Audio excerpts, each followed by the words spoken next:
Hello, my name is Thomas. I've been working on a project called Pose. It's a skeletal 2D animation tool.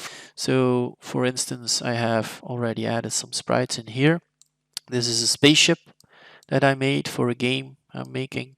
So, not a dude walking this time. So it looks a bit like this in rest position. There we go. But the thrusters should be in front of the wing, so this is not the case. So we go to draw order and rearrange that. I think something like this. Yeah, so they're in front now. And then of course, to make the wings rotatable from the body, we need to define a hierarchy. So let's do that. We can just drag in the scene tree. So this, we were in draw order just now, and now we go to scene tree. Move the wing below the body, the other wing. So now they are children and they will follow the parent. And the same goes for the thrusters or the hands. Left. There we go. So now we have this hierarchy. So if I move them, the root, everything moves. If I rotate the root, everything rotates. So that's what this hierarchy is for. So let me reset that. 0, 0.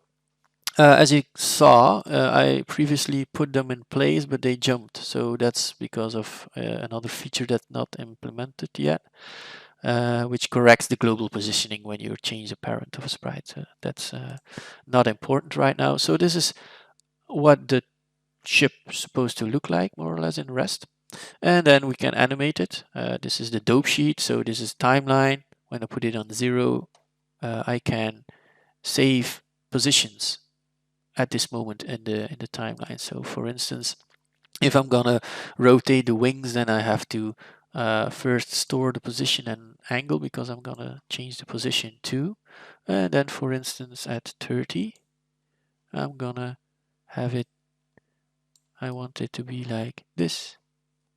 Also store position and rotation. So now it does this. For the moment it's only linear, but quadratic is planned. Quadratic interpolation. So you can do this with everything, of course, and that's when the animation become interesting. So if I start out like this, key everything, and then for instance, at this point I wanted to do something like this. I'm not gonna do something that really makes much sense animation wise. It's just showing how it works, and then come back straight. For instance, key it all. There's also going to be a auto key in the future that does all this for you. And then you can see that it does what I asked it to. So this is about it technically.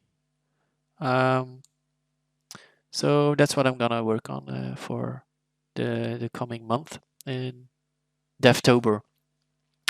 So thank you for watching. Bye.